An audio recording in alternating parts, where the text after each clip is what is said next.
This is funny. Elon Musk is suing an anti-hate speech group, claiming that they're causing problems with advertisers wanting to advertise on Twitter when that is the fault of Musk himself.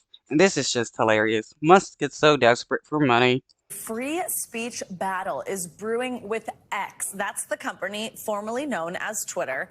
They're at the center of it. X has filed a legal claim against the Center for Countering Digital Hate, or CCDH. The company announced the news late last night on its blog, claiming that the CCDH has, quote, been actively working to assert false and misleading claims, encouraging advertisers to pause investments on the platform. For more, we are joined by NBC. Oh, boo hoo hoo. Because of my support of right-wing bigotry, investors don't want to invest in my platform anymore. Oh, woe is me, Elon Musk, a moron. NBC News legal analyst Danny Ceballos, of course, to walk us through this. Hi, Danny. Good morning.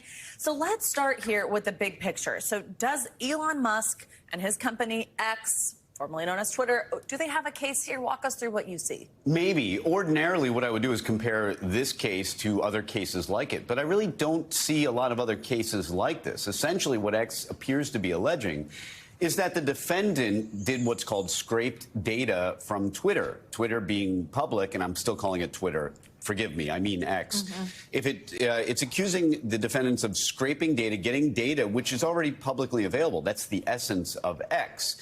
But they're allegedly collecting that data, putting it into a spreadsheet, and using it against X in their advocacy, whatever the case may be. And X alleges that that is in violation of its terms of service. So I think that It's a violation of the terms of service. What, to collect data and expose facts?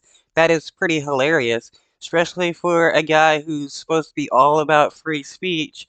He doesn't want these people to use their free speech to expose him. already is an uphill battle to complain that you have this app that the essence of it is that it posts things publicly, and you're complaining that, hey, people are taking the public information that we're posting on our public platform. I don't know. Maybe there's something there. They're also alleging, but these allegations are kind of vague to me, that the defendants use some kind of clandestine login information to get other data. The only reason I think this is a little odd is that if they had evidence that somebody was wrongfully using login credentials, that implicates a lot of federal criminal statutes. So I would be surprised if they had those allegations, if they weren't more specific about them and really more. I mean, right now, according to the complaint, they don't even really know exactly how it happened. So they're sort of vaguely alleging it, and I think their plan is to prove it through discovery, depositions, document production. Okay. What about a countersuit here? Could CCDH say, hey, no, you're the one doing something wrong? There are countersuits available for defendants who are sued who allege that the lawsuit is just a means of chilling their First Amendment rights. So you may see that here. It's hard to say because, again, I go back to the underlying theory. Yes, they allege breach of contract. But, for example, that breach of contract, and breach of contract is a huge tent. You can allege all kinds of things under breach of contract. Contract claims already being often amorphous. The claim that they're making is that, look, the user, the defendant is a user of the X product. They entered into the terms of service the way anyone else would, the way you or I would, and they're now doing things that are inconsistent with those terms of service. But, I mean, the reality is I could, if I was inclined to do so, spend my entire day going through publicly available information on Twitter and create databases and analyze the data from it. It would be clumsy. I'm one human. It would be slow. But I could do it, and maybe no one would even know. And it's already publicly available. So we know that Elon Musk. Yeah, so Musk is suing a group that's using public information, and it's just funny because he's not going to win his case.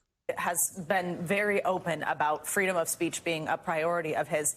Where does the line draw on that? I mean, does that give X users, not even Elon himself, but users, the ability to post anything that they want? Is there a line? Just quickly. There's a bit of hypocrisy here. You're absolutely right. I mean, if Elon Musk is all about free speech, he's essentially going after a company that's saying mean speech about X or Twitter and saying, hey, you can't do that. So there is a bit of hypocrisy here because Elon Musk, if he is an advocate for free speech, probably shouldn't be bothering an advocacy group that is engaging in free speech that is negative about X.